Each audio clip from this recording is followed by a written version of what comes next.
It's time to accelerate. Hey friends, this is Andy. Welcome to episode 737. That's 737 of Accelerate, the sales podcast of record. I have another excellent episode lined up for you today. Joining me this week is my guest, Chad Sanderson. Chad's a managing partner at ValueSelling Associates, and today we'll be talking about creating value-based sales relationships. We're going to kick off by getting into what Chad calls the sales singularity, which he defines as the optimized use of sales tech tools and human relationships in order to create an effective sales process. And we'll talk about why this technology needs to amplify the human element in sales, not replace it, which for longtime listeners, that's one of my favorite topics to talk about. We'll also dive into creating conversational frameworks for your reps. Most sellers have not been trained in how to hold a conversation. And so we're going to talk about why focus, mindset, critical thinking skills, business acumen, and interestingly, respect are all critical elements of an effective conversation. That whole thing about respect is really, really important and not given enough attention. So you'll make sure you stay with us for all that and much, much more. Now, before I get to Chad, I want to share with you a little bit of information about VanillaSoft. VanillaSoft is the industry's leading sales engagement platform, and they know that sales today is all about speed. That's why you need to download their guide on how to optimize your speed to lead. And you can get it now at vanillasoft.com/Andy Paul. That's vanillasoft.com/Andy Paul, because unlike traditional offerings, VanillaSoft does things just a little bit differently. They've eliminated the list that cherry pickers love. Each sales development rep automatically gets fed the next best lead based on that moment in time. And VanillaSoft instantly react to external triggers like buyer intent data, and they push those leads to the front of the queue. As well as they automatically revise your lead cadence for your entire team when management shifts their priorities, such as the usual end-of-quarter push to hit target. So it's all about speed. So make sure to download their guide that will teach you how to optimize your speed to lead. Get yours now at vanillasoft.com/Andy Paul. All right, let's jump into it. Chad, welcome to the show. Thank you for having me. Pleasure to be here. Oh, pleasure to have you. So you're joining us from where today? Snowy Denver, Colorado. Denver, Colorado. Snowy Denver, Colorado. We're recording this on October 24th, so that's a little early. It is a little early, although, we've had snow. I've seen snow here as late as July, and I've seen it even earlier than now. Usually Halloween's pretty snowy or rainy or cold. I think we got it just a little bit early this year. Well, I certainly remember seeing more than one Denver Bronco game that were whiteouts. I remember one Monday night game, maybe 20 years ago. I was traveling on business, and I was out in my hotel, and they were playing the Packers, which one of my teams, and I was like, wait, is this game in Green Bay? No, it's in Denver. It was coming down. So somewhere I read you had written something about, I'll just with that prologue, we'll just jump right into it, is what you labeled the sales singularity. So what is the sales singularity? That's a great question. So if you're in this field, if you're in sales enablement, or if you're selling as a profession, we get as many new technologies or silver bullets people proclaim are out there as just about any field, right? Maybe not as much as MarTech these days, but sales is ripe for, hey, here's a new way to do something. Here's a new piece of technology. And the singularity from my perspective is that as more technology continues to come out, that you get new CRMs, you get new outreach tools, you get new cadence-based tools, all of these things. It actually has created a gap between how to have a real conversation with a real human being. And so the singularity is that bringing it all together and reinstalling it on a solid foundation of what it means to be human, to have a conversation and work to uncover someone else's perspective, what they think is valuable. And that single point, having everything else targeted towards that, gives you a singular way to interact that I think is much more impactful and valuable than just playing with the latest and greatest new tools. Okay, so sort of, I'd almost turn that an inverse singularity, because a singularity talks about the melding of humans and machines, and what we're talking about is actually that's not perfection, as some people might assume. It's actually less desirable. Right. Yeah. I mean, if the technology that we have right now, I think, has a tendency to get in the way.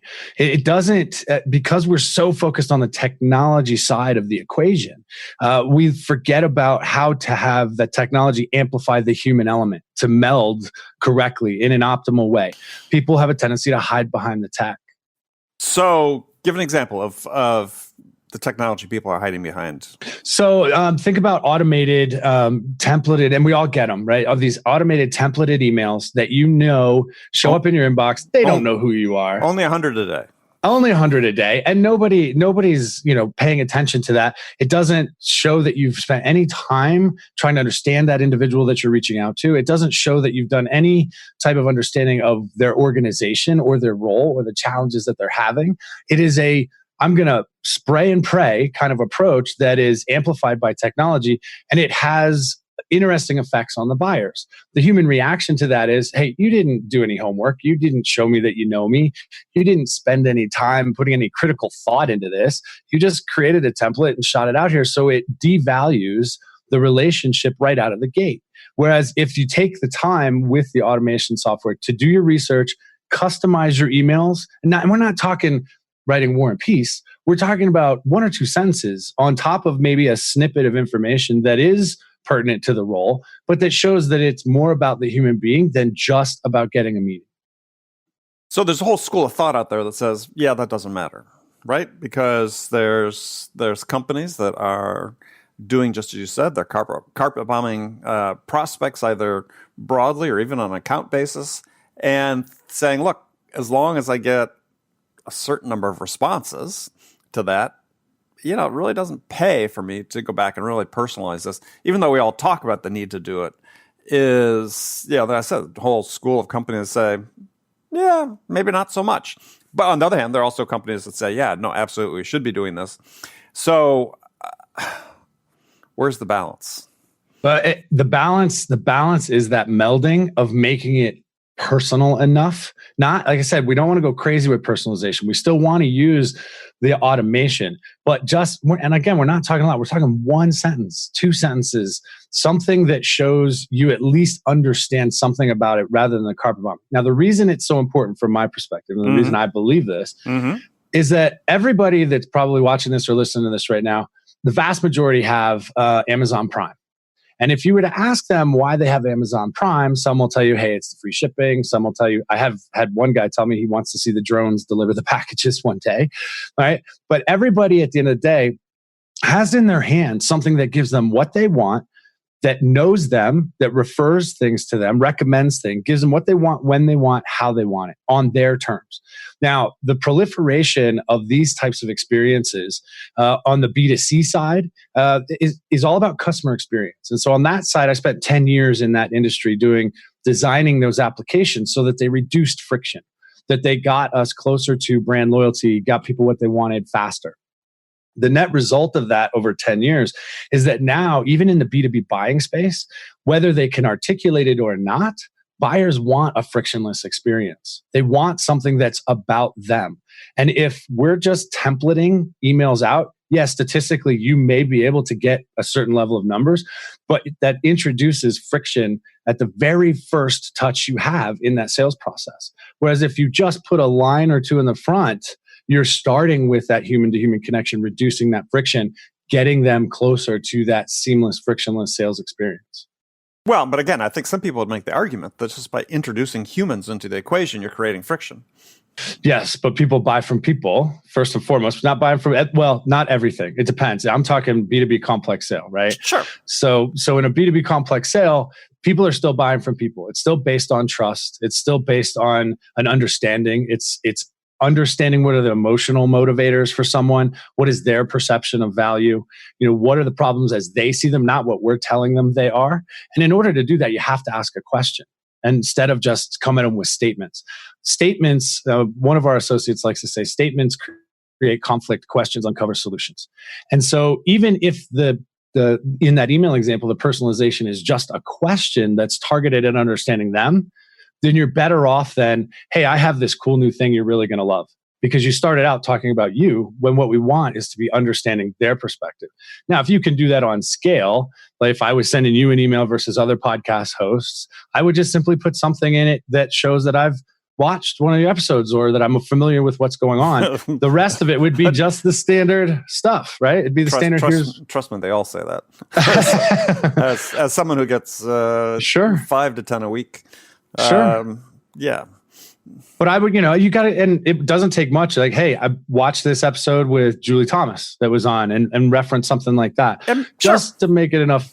Again, not talking massive. And if you increase the focus, so the human salesperson's focus and mindset, so that they are focused on doing research, it takes 15 minutes, no more, to do research on an industry and a role to get something that will allow you to personalize it at scale.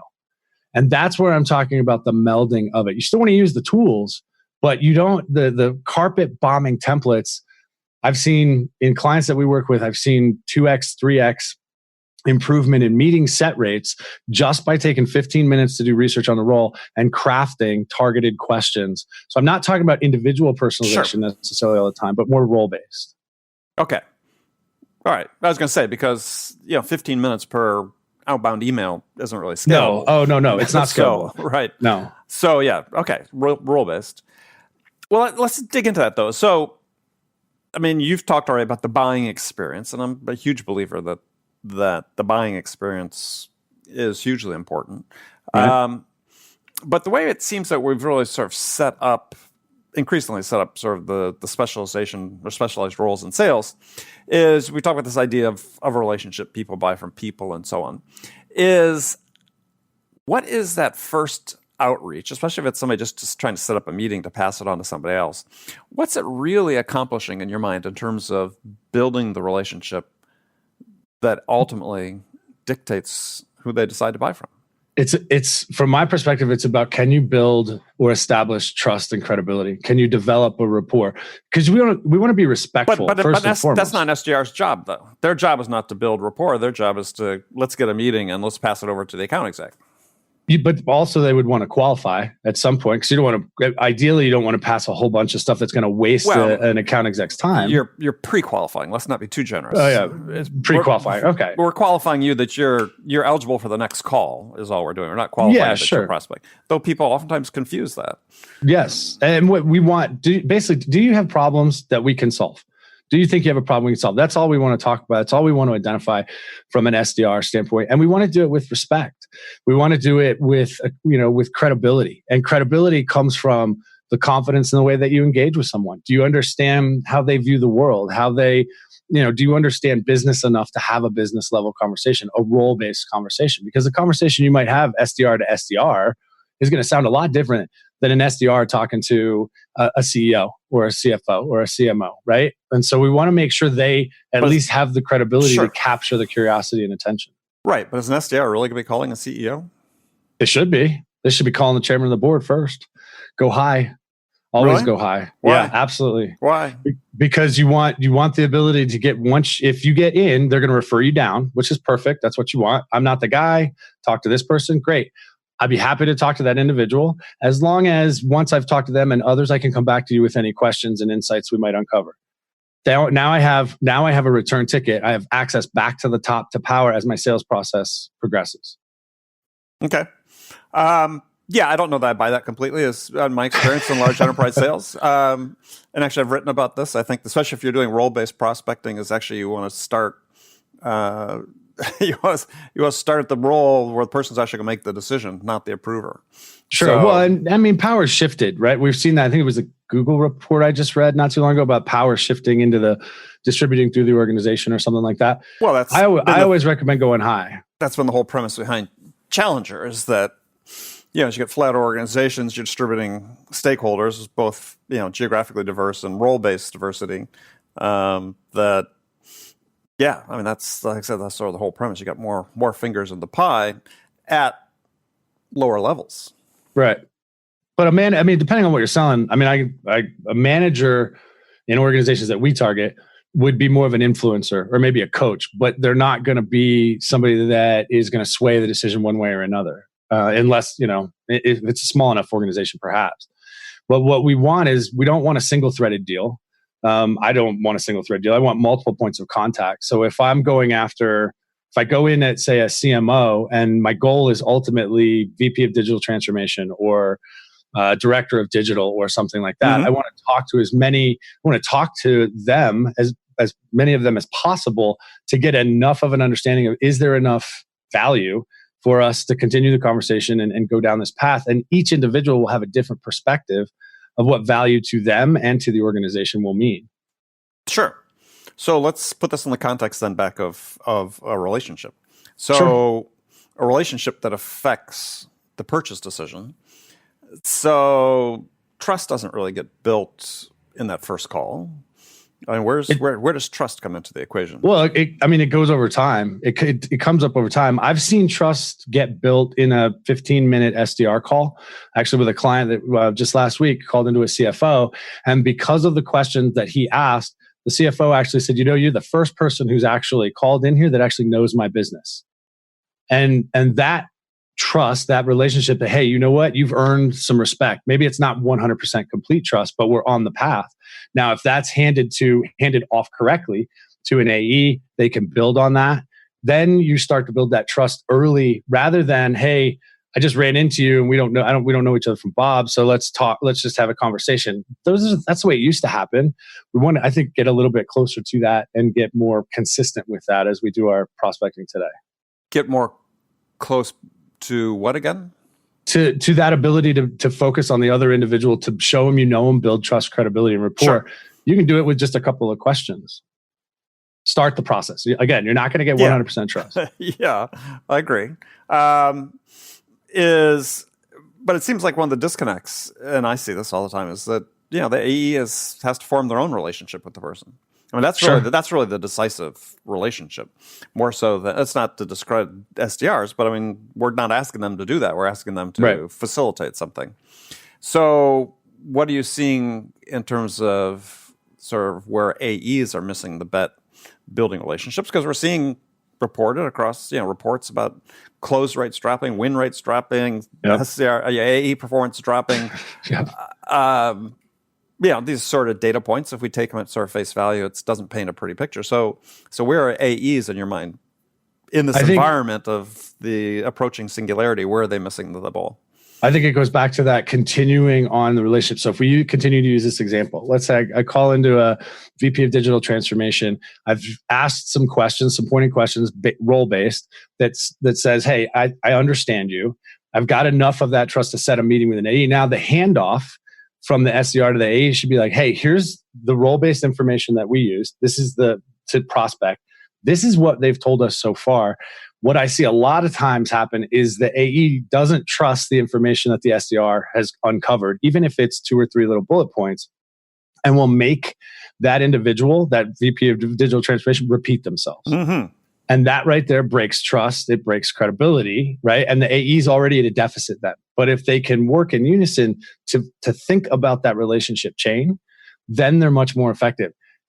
9 times out of 10, though, AEs just have a tendency to go, hey, cool, I've got a meeting. Here's this cool thing we've got. You should buy it. Rather than taking the time to ask the questions. So the break in the trust chain is between the SDR and the AEs. I would say, there's a break in the trust chain there. I mean, AEs have a tendency to think SDRs are, I don't want to say subservient, but let's just say not on the same level, right? Of course they do, right? So, and I think, personally, I think that's a BS perspective, because SDR prospecting like that is one of the hardest gigs in sales. Oh, sure, but we encourage that, though. Then that's the whole point. That's a cultural thing, then. Well, sure, but I mean, how many professional SDRs have you met? Meaning, it's a career in itself, not a stepping stone to something else.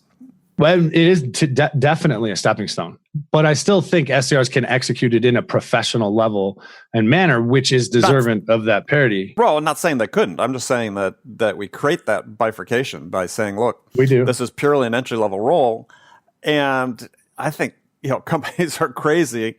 There's lots of underemployed sales professionals in their 40s and 50s that make great SDRs and would be happy to do that job and by all accounts, these sort of late boomers, early Gen Xers are better relationship people. So yeah. And statistically, I've actually seen the most successful SDRs are ones that have either come out of school and gone into field sales and not been able to hit the quota consistently, come back in and gone into an SDR role, because then they at least understand what's happening beyond them, right, in that process. Or those that you just described, those that are the Gen Xers or that are older, that don't have a problem with the grind and focus element that is so critical in being a successful SDR. Well, but also on the other hand, I contend that if you brought in more people, to your point earlier, that have more experience in business and in life, and they had these opening conversations and could then more successfully call higher in an organization, add value to that initial conversation, you wouldn't need to make 50 calls a day. I would agree. I would agree. So the stress and press wouldn't necessarily be there. So I think, right. Yeah, I mean, without getting too far off track here I don't think a lot of trust gets built in the first SDR call. I think what happens is you activate some interest in what you're talking about. I wouldn't call that trust. I'd say it's just, in my perspective, is that's interesting enough to take the next step, but trust, it doesn't mean we're on a purchase path at all. That's not going to happen until we start building some trust. Sure, and so on. Absolutely. But perhaps we could change that again if we had the right. I don't want to say the right people, because there are people doing a great job as SDRs who don't fit that profile. But if we looked at increasing the career function, right? It says, why can't that be a career job for somebody that does a great job at it, and they don't? To your point earlier, they just weren't a fit in the field, or they weren't a fit with something they did before, and why can't they just spend 10, 15 years doing it? I'm with you 100%. I think we should be looking at that role differently, because there are a lot of people that don't want to travel, that don't want to get on planes. They have families. There's other personal reasons why an SDR role, where I can go into an office, I can be part of a team, I can provide critical value to the organization, because typically revenue starts there. I mean, everybody wants to say AEs prospect. Very few AEs are consistently prospecting, right? The ones that are very successful do it. They make it look, easy. Well, I wouldn't even go that far. I think if it's part of their role, then they should go do it, right? So true. And I've seen very successful people do it. Hey, I always prospected my own prospects when I was so. But yeah, no, I think that it is time, and you're seeing some companies already rethink the function and making it more team based or actually upgrading the profile of who they hire into those SDR role, because they are such a critical element of that team, and they do need to have substantive discussions, as you gave an example up front, of when they get that first call, as opposed to, I've got 30 seconds to get you interested in saying yes to a demo, which is what a large fraction of those calls are. Right. And we don't want to go right in with that.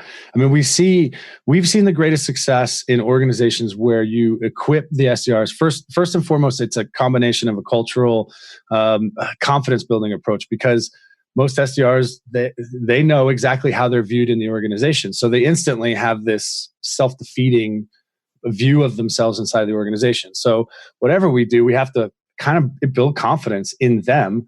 And that then translates into the way that they can interact with a prospect to trip the curiosity circuit, rather than if trust doesn't start there, but trip the curiosity circuit, say, hey, you know what? You have a perspective that's interesting enough that I'm willing to spend 15 minutes with you or 13 minutes with you. And, I'm impressed that you actually put it in from my perspective. Like you showed you were thinking of the world through my eyes instead of just trying to get the meeting. Those two things start to set a stage that I think builds a much greater relationship if it is continually nurtured through the sales process, rather than the customer experiencing that friction handoff. Sure. So let's spend a few minutes to talk about what are the specific aspects that you see of sort of what I call human sales skills that we should be investing more in training our people to be good at. Yeah, that's a great question. So for me, first and foremost, they need a framework. They need some kind of tool set that they can use as the foundation. And meaning meaning I don't want to call it process, because processes can be changed, stages can be changed, but a framework, a conversational framework. A lot of SDRs have never been trained how to actually have a conversation. first and foremost. So if we're training them how to have a business level conversation, they need to have some kind of consistent business acumen. Not, I was talking to a lawyer the other day, and he's like, yeah, they didn't teach us in law school how to be human, how to have a conversation. And I hear that a lot from the SDRs that we work with, or even the AEs. I get trained in what sales is and what our products do, but I never had the training on how to have a conversation. So that, I think, becomes a critical component. Sure. So let's dive into that. So, because I've written about this extensively, and agree that one of the first things we have to do is help people learn how to be human. And absolutely. And in your mind, what does that encompass? Focus first and foremost, right? So it's mindset thing. I want to focus on the task at hand rather than attempts to, I'm inundated with emails and Snapchat and Slack messages and all this stuff. And people think they're multitasking. Well, the debate's over. The human brain can't multitask. Mm-hmm. So first and foremost, let's focus on the task at hand. And if we can get that focus, then we can start to critically think about the world through somebody else's eyes if you've got the right framework. It takes 15 minutes of research to give you the context and then apply some critical thinking. So focus, mindset, critical thinking skills, all wrapped around how to effectively do research and tied off with a bow with the business level acumen.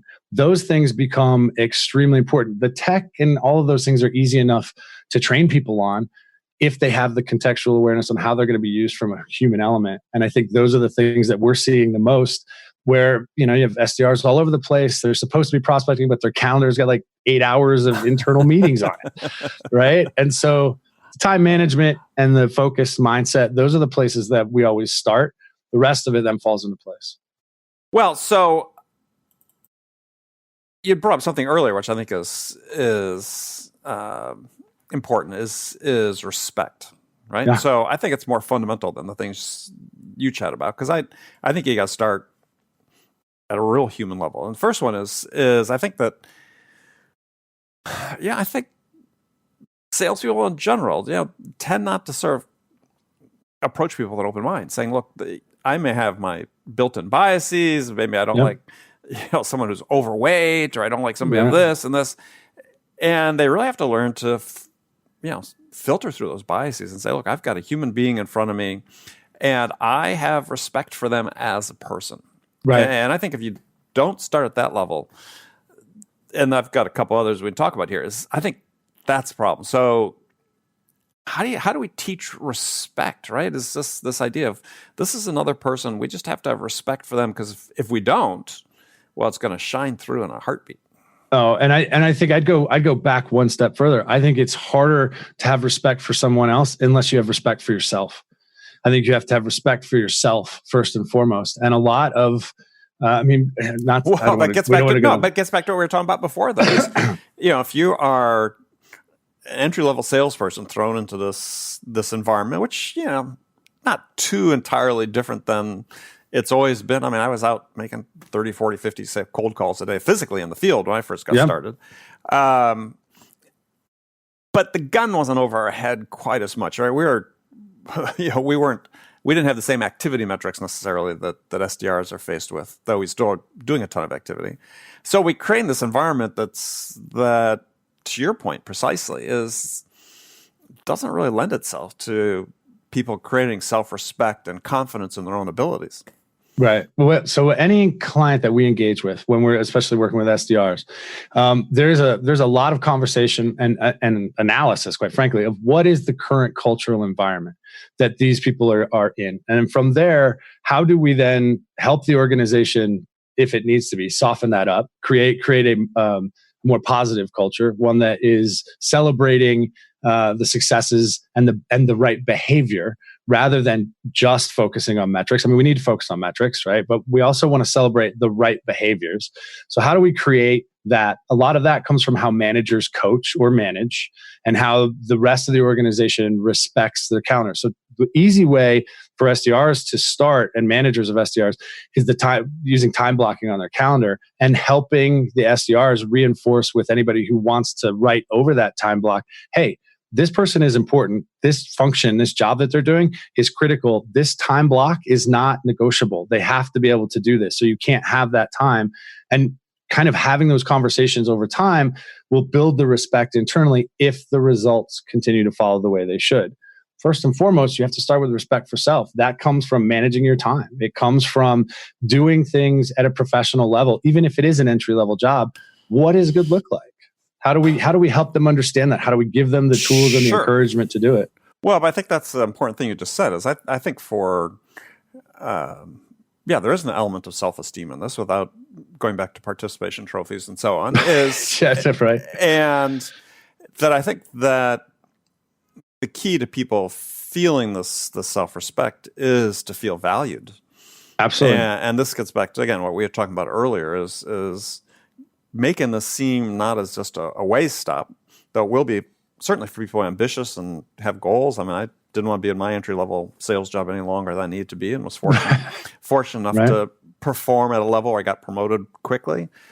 But by the same token, people that didn't do it as quickly still felt valued.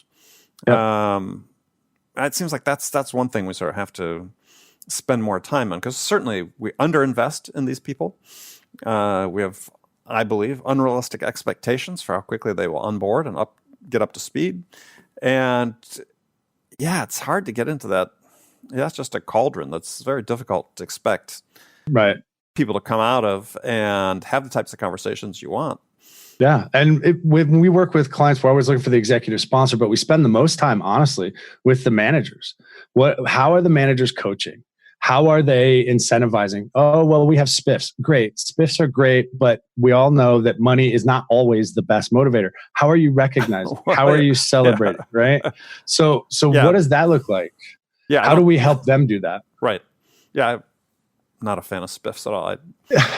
I've challenged an executive to show me that a spiff actually works. Never seen any evidence that it does, either for the individual or for the company itself. I asked several VPs in multiple conversations, so what's the ROI on a spiff? And they probably can't tell you. Of course they can't. I mean, let's have a spiff, close deals Friday instead of Monday. Okay, well, you just gave away 10 margin points to close a bunch of deals on Friday. You're going to get on Monday anyway. So anyway. So one of the things that we'll do from the management side is we'll help them come up with some of those incentives. And recognition, back to that, how do we make them feel valuable? Recognition is a huge one. And so one of the things that we've seen clients implement is that, okay, here are the metrics that we need for the quarter, let's say. Here's whatever they are. Meeting set, dials, handoffs, whatever they are. Here's what they are. Whoever is the top performer who hits these behavioral points, like we want to see you go through these channels to do it, you're going to get a personal LinkedIn recommendation from the VP in Q1. Then you get to go in a pool. And each year, at the end of the year, the 4 people they're basically a bake-off who did the best throughout the year, overachieved on quota. Then you can get a LinkedIn referral from the CEO. Those alone we've seen them be more motivating than, hey, here's a $10 Amazon gift card or whatever it is, right? Those types of recognition points, because now in order to make that program work, well, the VP has to agree to do it. The CEO has to agree to do it. So now the SDRs are getting the view from the top that helps them feel like their roles are more valuable. They know what the recognition is going to be. So we're incenting behavior rather than paying them off to do stuff. Right. But let me ask it from a different perspective. And this may be our last question because we're beginning to run out of time. But to me, I think that the answer to making people feel valued is to invest in them, is to invest in their development. And I think this is the big disconnect when we see such high attrition rates with SDRs and AEs and VPs of sales and so on. I mean, it's all being compressed into very short time frames these days on average. Is I think the way you make people feel valued and want to stay is we're saying, look, we want to invest in you. Right. It's not recognition is important, but in addition to which, we need to invest in you. We need to say, look, we want to invest in you in the long run. So, hey, here's an additional training program. Here's a continuous learning program you can be part of. Here's something we're doing collectively as a group, or we're just going to be, reading books together. We have great success with the companies doing internal book clubs for sales teams where they're all engaged and learning virtually every day. Then they start feeling like, oh, okay, now they really care about me because they're investing in me as opposed to, I'm getting a bunch of attaboys. And with every client that we've worked with, that's usually one of the first things we hear from the SDRs or even the AEs. We're in the middle of a global rollout with a large financial company, SaaS company. And we're going around the globe training the people. And the first thing that we tell them is, hey, this is an investment in you. And they are over the top appreciative. Like, wow, we didn't think they even knew we were here. I thought we just metrics on a dashboard. And to have an executive come in and open up the training sessions and then spend the time and the money and the energy to invest in them to get them to up level their game, then you start to see that sense of value increase. Mm-hmm. Then you start to see them more willing to invest themselves. And then it's just a matter of incenting and building out a plan and a communication protocol that keeps that message going as the training and continual investment happens. Got it. All right. Very cool. Well, unfortunately, we're out of time. And I only got to just a couple of the questions. See, I thought this might happen. So tell folks how they can connect with you and learn more about what you do. The easiest way is shoot me an email, chad.sanderson@valueselling.com. You can also hit me on LinkedIn, just Chad Sanderson, or you can give me a call. Phone number is 303-834-5932. I love that. That's always what I say too. Just give a phone number. Reach out. So if you're interested in what Chad is doing, and check out ValueSelling Associates. The founder, Julie Thomas, was on episode 200 or something, and we're up to 700 and whatever. So go back in the archive, find that. That was a great conversation as well. So Chad, thank you very much. Thank you. It's been a pleasure.